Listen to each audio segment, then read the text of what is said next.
Super prime at 9 ನಲ್ಲಿ ಇವತ್ತಿನ ಇಡೀ ದಿವಸದ ಪ್ರಮುಖ ಬೆಳವಣಿಗೆಗಳ ವಿಶೇಷ ವರದಿಗಳನ್ನು ನಿಮಗೆ ತೋರಿಸ್ತಾ ಹೋಗ್ತೀನಿ. ಅದಕ್ಕಿಂತ ಮುಂಚಿತವಾಗಿ ರಾಜ್ಯ, ದೇಶ ಹಾಗೂ ವಿದೇಶಗಳಲ್ಲಿ ನಡೆದಿರುವ ಟಾಪ್ 18 ಸುದ್ದಿಗಳನ್ನು ನೋಡೋಣ.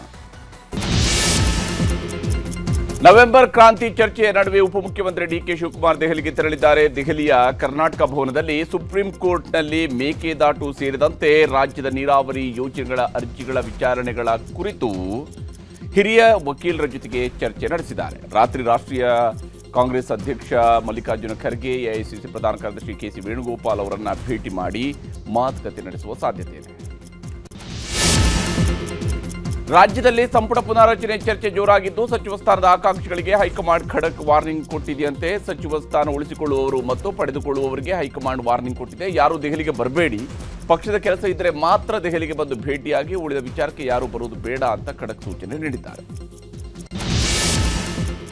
ಹೆಣ ಹೊರೋದಿಕ್ಕೆ ಹಿಂದೆ ಆದ್ರೇನು ಮುಂದೆ ಆದ್ರೇನು, ಈ ಸರ್ಕಾರ ಸತ್ತು ಹೋಗಿದೆ ಅಂತ ನಂಜನಗೂಡಿನಲ್ಲಿ ವಿಪಕ್ಷ ನಾಯಕ ಆರ್ ಅಶೋಕ್ ಕಿಡಿಕಾರಿದ್ದಾರೆ. ಹೆಣವನ್ನ ಸಿದ್ದರಾಮಯ್ಯ ಅವರಾದರೂ ಹೊರಲಿ ಅಥವಾ ಡಿಕೆ ಶಿವಕುಮಾರ್ ಅವರಾದರೂ ಹೊರಲಿ, ಸಿದ್ದರಾಮಯ್ಯಗೆ ಈಗಾಗಲೇ ರಾಜೀನಾಮೆಗೆ ರೆಡಿಯಾಗಿ ಅಂತ ಹೈಕಮಾಂಡ್ ಹೇಳಿದೆ. ಸಿದ್ದರಾಮಯ್ಯ ಕತೆ ಮುಗೀತು, ನಾನು ಹೇಳಿದ್ದು ನಿಜ ಆಯಿತು ಅಂತ ವಾಗ್ದಾಳಿ ನಡೆಸಿದ್ದಾರೆ.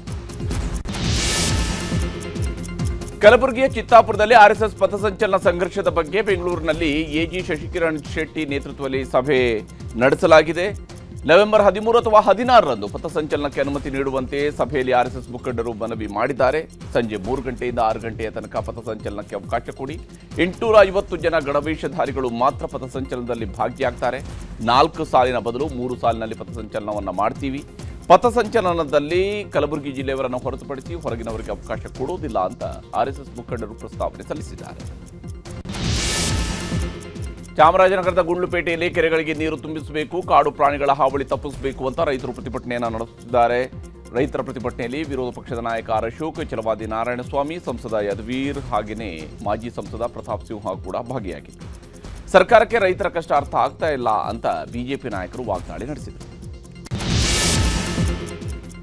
ನಿನ್ನೆ ನಿಧನರಾಗಿದ್ದ ಮಾಜಿ ಸಚಿವ ಹಾಗೂ ಶಾಸಕ ಎಚ್.ವೈ. ಮೇಟಿ ಅಂತ್ಯಕ್ರಿಯೆ ಬಾಗಲಕೋಟೆಯ ತಿಮ್ಮಾಪುರ ಗ್ರಾಮದಲ್ಲಿ ನಡೆಯಿತು. ಹಿಂದೂ ಸಂಪ್ರದಾಯದಂತೆ ಮೇಟಿಯವರ ಜಮೀನಿನಲ್ಲಿ ತಂದೆ ತಾಯಿಯವರ ಸಮಾಧಿಯ ಪಕ್ಕದಲ್ಲಿ ಸರ್ಕಾರಿ ಗೌರವದೊಂದಿಗೆ ಅಂತ್ಯಕ್ರಿಯೆಯನ್ನು ನಡೆಸಲಾಯಿತು. ಮೇಟಿಯವರ ಅಂತ್ಯಕ್ರಿಯೆಯಲ್ಲಿ ಸಿಎಂ ಸಿದ್ದರಾಮಯ್ಯ, ಸಚಿವರಾದ ಎಸ್.ಸಿ. ಮಹದೇವಪ್ಪ, ಎಚ್.ಕೆ. ಪಾಟೀಲ್, ಆರ್.ವಿ. ತಿಮ್ಮಾಪುರ ಸೇರಿದಂತೆ ಹಲವರು ಭಾಗಿಯಾಗಿದ್ದರು. ನಂದಿನಿ ತುಪ್ಪದ ದರವನ್ನು ಕೆಎಂಎಫ್ ದಿಢೀರ್ ಅಂತ ಏರಿಕೆ ಮಾಡಿದೆ. ಇಂದಿನಿಂದಲೇ ಲೀಟರ್ ತುಪ್ಪದ ದರ 90 ರೂಪಾಯಿ ಏರಿಕೆ ಆಗಿದ್ದು, ಇನ್ನು ಮುಂದೆ ನಂದಿನಿ ತುಪ್ಪದ ಬೆಲೆ 700 ರೂಪಾಯಿಗೆ ಆಗಲಿದೆ. ಜಿಎಸ್ಟಿ ಸುಧಾರಣೆಗೂ ಮುಂಚಿತವಾಗಿ 650 ರೂಪಾಯಿ ಇತ್ತು. ಜಿಎಸ್ಟಿ ಸುಧಾರಣೆಯ ಬಳಿಕ 1 ಲೀಟರ್ ನಂದಿನಿ ತುಪ್ಪದ ದರ 610 ರೂಪಾಯಿಗೆ ಇಳಿಕೆಯಾಗಿದೆ.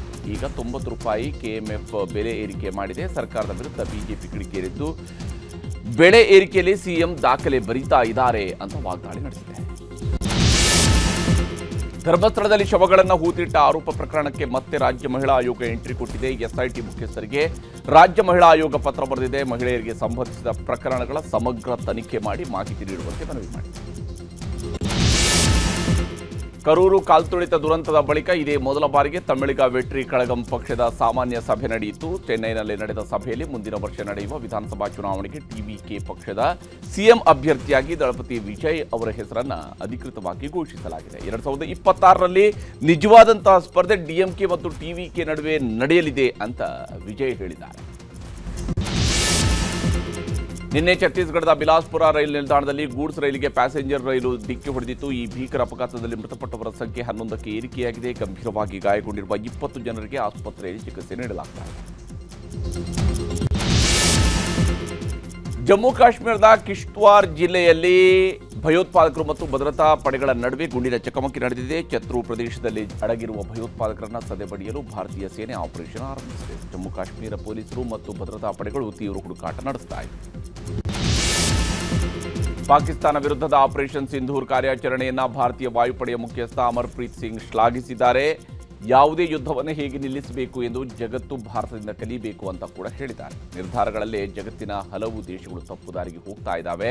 ಯುದ್ಧಗಳು ಗುರಿಯನ್ನ ಮರೆತು ಸ್ವಪ್ರತಿಷ್ಠೆಯ ವಿಷಯವಾಗಿ ಮಾರ್ಪಡ್ತಿವೆ ಅಂತ ತಿಳಿಸಿದ್ದಾರೆ. ಗುರುನಾನಕ್ ಜನ್ಮೋತ್ಸವದಲ್ಲಿ ಭಾಗವಹಿಸಲು ಭಾರತದ 2150 ಜನರ ಸಿಖ್ ಯಾತ್ರಿಕರ ಗುಂಪು ಪಾಕಿಸ್ತಾನಕ್ಕೆ ತೆರಳಿದೆ. ಅಟ್ಟಾರಿ ವಾಘಾ ಗಡಿ ಮೂಲಕ ಪಾಕಿಸ್ತಾನವನ್ನು ಪ್ರವೇಶಿಸಿದೆ. ಇದೇ ಯಾತ್ರೆಯಲ್ಲಿ ಭಾಗಿಯಾಗಿದ್ದ 14 ಹಿಂದೂ ಕುಟುಂಬಗಳನ್ನು ಅಟ್ಟಾರಿ ವಾಘಾ ಗಡಿಯಲ್ಲಿ ಪಾಕ್ ಸೈನಿಕರು ತಡೆದು ವಾಪಸ್ ಕಳಿಸಿದ್ದಾರೆ.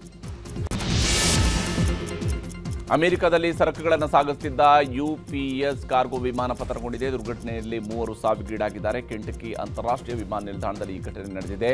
ಹವಾಯಿಗೆ ಹೊರಟಿದ್ದ ಕಾರ್ಗೋ ವಿಮಾನ ಟೇಕ್ ಆಫ್ ಆಗುವಾಗಲೇ ಹೊತ್ತಿ ಉರಿದು ಸ್ಫೋಟಗೊಂಡಿರುವ ದೃಶ್ಯ ಭಯಾನಕವಾಗಿದೆ. ಅಮೆರಿಕದ ರಾಜಕೀಯದಲ್ಲಿ ಭಾರತೀಯ ಮೂಲದ ಮತ್ತೊಬ್ಬರು ಮಹತ್ವದ ಹುದ್ದೆಗೇರಿದ್ದಾರೆ. ಡೆಮಾಕ್ರೆಟಿಕ್ ಪಕ್ಷದ ಗಜಾಲಾ ಹಶ್ಮಿ ವರ್ಜೀನಿಯಾದ ಲೆಫ್ಟಿನೆಂಟ್ ಗವರ್ನರ್ ಸ್ಥಾನಕ್ಕೆ ನಡೆದ ಚುನಾವಣೆಯಲ್ಲಿ ಜಯ ಸಾಧಿಸಿದ್ದಾರೆ. ಗಜಾಲಾ ಈ ಹಿಂದೆ ವರ್ಜೀನಿಯಾ ಸೆನೆಟ್ನಲ್ಲಿ ಸೇವೆ ಸಲ್ಲಿಸಿದ ದಕ್ಷಿಣ ಏಷ್ಯಾದ ಮೊದಲ ಮುಸ್ಲಿಂ ಮಹಿಳೆ ಎಂಬ ಹೆಗ್ಗಳಿಕೆಗೆ ಪಾತ್ರರಾಗಿದ್ದರು. ಇನ್ನು ಅಮೆರಿಕದ ಅಧ್ಯಕ್ಷ ಡೊನಾಲ್ಡ್ ಟ್ರಂಪ್ಗೆ ಭಾರತೀಯ ಮೂಲದ ಅಮೆರಿಕನ್ ನಾಯಕ ಜೋಹ್ರಾನ್ ಮಮ್ದಾನಿ ಕೂಡ ಭಾರೀ ಪೆಟ್ಟು ನೀಡಿದ್ದಾರೆ. ನ್ಯೂಯಾರ್ಕ್ ಮೇಯರ್ ಚುನಾವಣೆಯಲ್ಲಿ ಭರ್ಜರಿ ಗೆಲುವು ಸಾಧಿಸಿರುವ ಜೋಹ್ರಾನ್ ಮಮ್ದಾನಿ ಅಮೆರಿಕದ ರಾಜಕಾರಣದಲ್ಲಿ ಇತಿಹಾಸ ಸೃಷ್ಟಿಸಿದ್ದಾರೆ.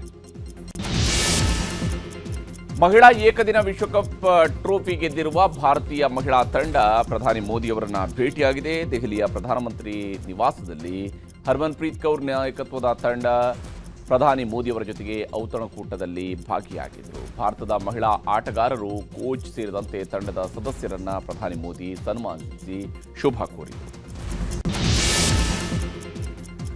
ಕಿಚ್ಚ ಸುದೀಪ್ ಅಭಿಮಾನಿಗಳಿಗೆ ಸಿಹಿ ಸುದ್ದಿಯೊಂದು ಸಿಕ್ಕಿದೆ. ಇದೇ ಭಾನುವಾರ ಸುದೀಪ್ ಅಭಿನಯದ ಮಾರ್ಕ್ ಚಿತ್ರದ ಟೀಸರ್ ಲಾಂಚ್ ಆಗಲಿದೆ. ಮಾಸ್ ಲುಕ್ನಲ್ಲಿ ಅಭಿಮಾನಿಗಳಿಗೆ ಸುದೀಪ್ ದರ್ಶನ ಕೊಡಲಿದ್ದಾರೆ. ಈಗಾಗಲೇ ಸುಕ್ಕಾ ಸಾಂಗ್ ಸಿಕ್ಕಾಪಟ್ಟೆ ವೈರಲ್ ಆಗಿದ್ದು ಡಿಸೆಂಬರ್ 25ಕ್ಕೆ ಮಾರ್ಕ್ ರಿಲೀಸ್ ಆಗಲಿದೆ.